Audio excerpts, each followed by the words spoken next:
Hey guys, what's up? It's your boy Ritz and today I'm joined here with Rez. So welcome back to another mukbang video. So today we're going to be answering the questions that you guys asked on our Instagram. So I'm going to put the links on the screen right now. Follow us on there and we're going to be answering your questions. And today we're going to be trying our first ever Chinese food together properly. I don't think I've properly had Chinese food ever. You haven't, no. You haven't had good Chinese food ever. He's not a fan of Chinese food as well, but that's mainly because you've never tried good Chinese food. Yes, I think I'm going to enjoy this, but Chinese food in general, I don't feel like that's really my type of food, but maybe today might change my mind about it. So today we're going to be having some Chinese food that Rez had about, what, like 2 years ago, and you More than 2 years ago, I hyped this place up to him and he just didn't want to try it because he's not a Chinese fan. And I'm so excited because finally after like more than 2 years, I'm actually going to eat it again. So let's see if it tastes the same. Yeah, so we went and we collected the food after Rez was dying for it for 2 years. They also chucked in some free prawn crackers, which I'm actually quite scared to try. But anyway, let's open all the food. We got special egg fried rice, which has lamb and chicken inside. I don't eat lamb, but this is the only nice one. That smells nice. It tastes so good, I promise you. This one. I'm gonna try the rice. The hell is chicken so long? I haven't had this in so long. Oh my god. Okay, so we got a nice healthy Diet Coke just to wash it all down. Okay, so let's move on to the questions. So this is going to be mainly advice questions for this mukbang. First question is, want to get married and move out, would you say it's financially difficult? It's only as financially difficult as like how much you earn and how much your spending habits are. That's basically what it dictates if it's financially difficult or if it's not. I can't say it's financially difficult for anyone. It all just depends on how much they earn, how much you guys earn together, any extra money you get from different places, like different sources of income, and on top, how much do you spend? Like, what's your spending habits? Like, if you're spending a lot of money on makeup and unnecessary things, hundreds of pounds every month, then obviously you're gonna find it financially difficult if you can't keep up with the other stuff. So I'd say it all just depends on how much you spend and stuff. Okay, so the next question is, I'm 34 weeks pregnant and I'm experiencing rib pain. Have you had this too? Have you? I don't have rib pains. I do, but I don't think it's rib pain the way you're saying it. My ribs basically, they start aching when it's been a long day and I haven't really like sat down much. That's when it starts aching because of the weight that it's holding basically. My rib pain isn't from like anything. I'd say it's just from like feeling tired and standing up a bit too much. But I find that sitting down and leaning back with a nice pillow behind you, it really does relieve that pain for me. I'm not really sure what type of rib pain you're experiencing, but it could just be because you're very heavy and you're not sitting down enough or you're standing up for too long of a period. Okay, so the next question is, when did you start wearing the hijab? Oh, for me, okay. No, for me. I started wearing it in year 4, but I was kind of forced to wear it. I didn't actually want to wear it. I didn't know why I was wearing it and I didn't understand why you had to wear it. But alhamdulillah, I did find my own way and my own love for hijab. So I am still wearing it. Otherwise, I think I would have actually just whipped it off around the age of 13, 14. Because year 4, how old are you in year 4? 9. Yeah, it's really young. I didn't understand why I was wearing it. I didn't want to wear it either. I don't want to say by who or how, but yeah, I was forced to wear it. As I grew up, I found my own love for hijab. So honestly, wear it when you're ready. It's not about who wears it when, at what stage, at what age. Just start wearing it when you know why you're wearing it and wear it for the right reasons, because otherwise it will actually be hard to keep it on. I'd say I did go through a phase where I didn't want to wear it anymore. I was going to whip it off. I'm so happy I didn't, because I found my own like love for my hijab, and now I don't think I would ever like take it off because it's a part of me and it's like instilled in me now. Like I would literally feel naked without it. I would say forcing children to wear hijab at the age of 9 is just too weird. Rez is one of those people that luckily, alhamdulillah, like she actually kept it on, because I feel like when you're forced to put it on and you don't know why you're putting it on, you always eventually take it off. Always end up taking it off, yeah. But luckily she found out why she's wearing it and everything like that before that even happened. Yeah. So I don't think many people get to that stage, and maybe they would do later in life. So luckily like she found that before anything happened. But I just don't agree with like forcing children to wear it at that age. Definitely not. Especially if they don't understand why they're wearing it. It's not fair to put it on them. Even though in our religion it's compulsory to wear it, it's not an option, but there's a way and there's a stage of everything, honestly. there's so many things that I don't agree with. You know when like you're younger and you go to like what's it called? Like we call it Farah in Bengali, but it's like, how do you say, Arabic classes and learning the Quran. How is it right to have a stick and like hit children and force them to learn that? Like I don't get how that's even a thing. I think that's like so wrong. Like how can you teach a child to learn something that they're supposed to love, but then teaching them in that way? Like I just don't think that's right. Parents literally give their teacher a stick and say like hit him if you need to and stuff, but I don't actually agree with that stuff. Then they forget that what they're learning is going to be a part of them, a part of their mentality, a part of their life, a way of life. So teaching them that in a negative way is not going to actually stick to them in a good way, is it? Exactly. But I think parents forget that, especially Asian parents. You like it? Wow, I'm shocked. I thought you'd say it's okay, but would you ever get this ever again then? I wouldn't die for it, but I like it. This is worth £5 though, right? Yeah, no, this is definitely worth £5. There's a lot of meat and chicken in here. The beef is the lamb is so nice and soft as well. It's not chewy. Okay, so next question is, how should I tell my parents I have someone in mind I want to marry? I'm 17. Don't do it, that's it. Okay, that's not good advice, but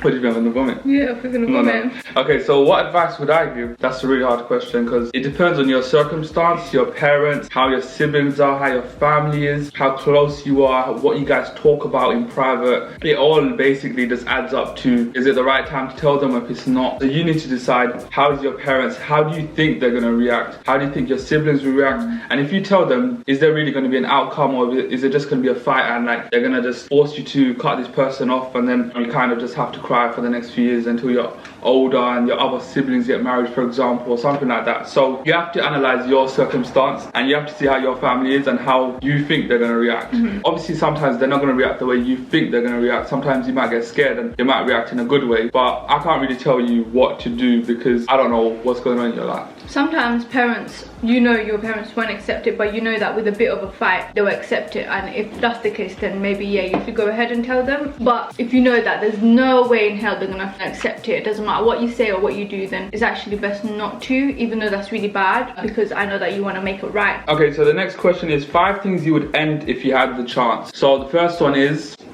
my life. That's not something to joke about.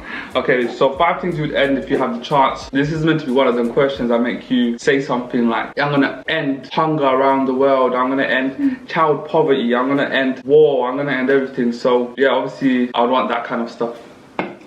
How about you? I would end the food of chow mein. Wow. Do you like it? I'm joking, I like it. Okay, so the next question is, your thoughts on studying together after marriage. What are your thoughts?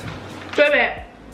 Whoa, this chow mein is going to you, huh? What, you're getting fried rice? Yeah, why is that even a question? Why should marriage stop you? Marriage isn't anything. Marriage is becoming like one with someone. That one person should support you in anything and everything you want to do. Marriage shouldn't be something that stops you from doing continuing life. Studying together, not one person studies and one person watches, but they're both studying. Yeah, same thing. Yeah. Whether one of you studies or both of you guys go to study, it's the same thing. You both have to support each other through that. Just because you're married doesn't mean you have to put that on hold and like focus on other stuff. Like it's about you, your priority, your life. If your priority is getting that education and getting that whatever you want to study, then do it, because why should marriage put a hold on that? There's no rules, there's nothing written in any book that says your studies can't continue after marriage, you know? Yeah, marriage doesn't have to mean you have to get a full-time job, you have to get a car, you have to have a baby within like a year. You set the rules to your marriage. If you feel like you both want to study for another 3 years and then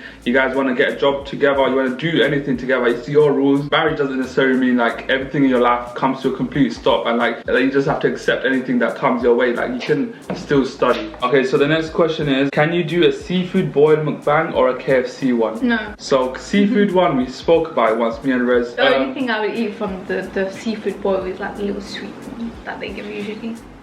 I think that if I'd done a seafood mukbang, even by myself, I feel like I wouldn't even know what I'm doing. Half the meat would go to waste.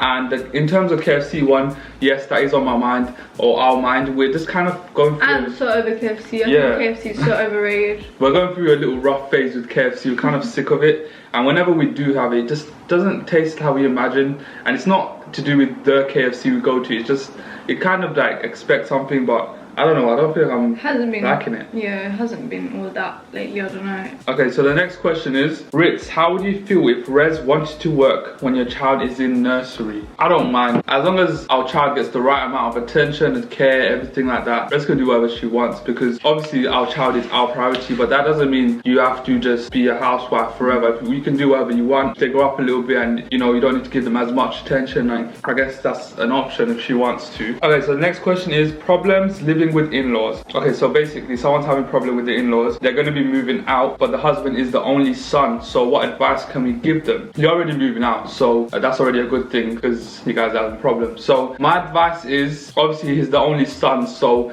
the parents will be very sad. His parents will be very sad. So I would say in the beginning, ease them off. So obviously not ease them off as in like kick them out slowly of your life, but I mean like you guys obviously lived with them every single day. They're used to seeing their son every single day. So try in the beginning to see, for him to see his parents as much as possible, and then slowly, you don't have to go 5 times a week every single week for the rest of your life if you don't want to. And if you have work and stuff, obviously you're busy, you can't really do that stuff, but I would say slowly ease them off. So rather than just like completely like, okay, we see you guys once a month, just slowly ease them off and see them like a few times a week, then slowly cut it down. And then when they get used to the fact that you're not there and you get used to the fact that they're not there, then you can slowly just visit them whenever you have free time, whenever you can make time. And that's the advice I would give, because obviously they're going to be really sad that their son is the only son is going. That's a really big thing. I would say don't worry too much about it, because I know this sounds harsh, but it's not your problem. Let your husband deal with it. Encourage him to visit his parents as often. You go and visit, you know, whenever you need to as well, because you want to keep your connection with them. But them being upset and stuff, they're gonna go through it, doesn't matter what you do. So, you know, just encourage your husband to go and visit them as much as he can in the beginning, and phone calls. let them, yeah, and you know, do phone calls here and there, and like, you know, let them know. But like also keep your boundary down, because you're moving out so you have your space, right? You're not moving out so you can update them about your life every minute. What the hell? This is massive.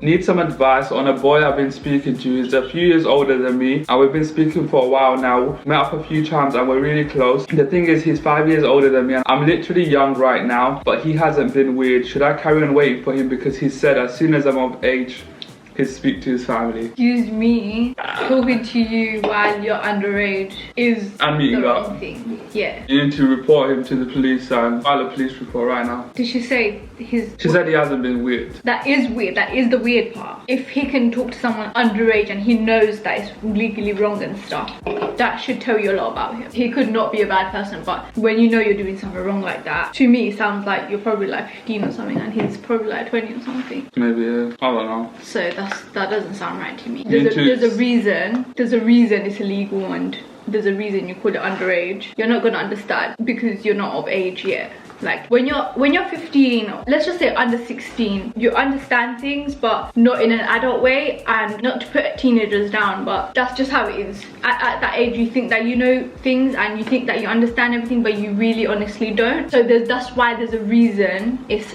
you know, illegal. So if he's able to do that knowing that it's wrong, that by itself should tell you a lot. So we can't tell you what to do because you know what right and wrong is, as you've said it yourself. It doesn't matter if it's been weird or not. That's already weird. Yeah, not to judge or anything, because he could be a good person, but knowing that that's wrong and knowing that you don't have the same mentality as him as of yet, because you're both not an adult. So well, it's not the same. He's older, he should know not to do that. Yeah. And he knows not to do that. That's why he's saying he's gonna wait. But then if you guys have met up already and you guys are speaking and stuff, that's already really weird. So I don't know what I would say. And for him speaking to his family, isn't he gonna feel a bit weird knowing that if his family know that you guys have been speaking for that long? I don't know, but I don't know what to say. I know. This is like legal advice, like run for your life. That's what I would say. I'd say cut him off and tell him find someone your age, but I don't know. Okay, I'm sorry. Well, it's illegal, so you shouldn't allow yourself to be in that position because you don't know what you're getting yourself into. Yeah. Okay, so that was the last question. I hope you guys enjoyed this mukbang. I really enjoyed this food. There's gonna be so much left over. We didn't even have half of this. My one is still whole because I've been enjoying the rice. Let me try your one. What's that? Tofu or something? I don't know what that is. I think it's looks potato. Like potato. I think so. Looks like fake chicken.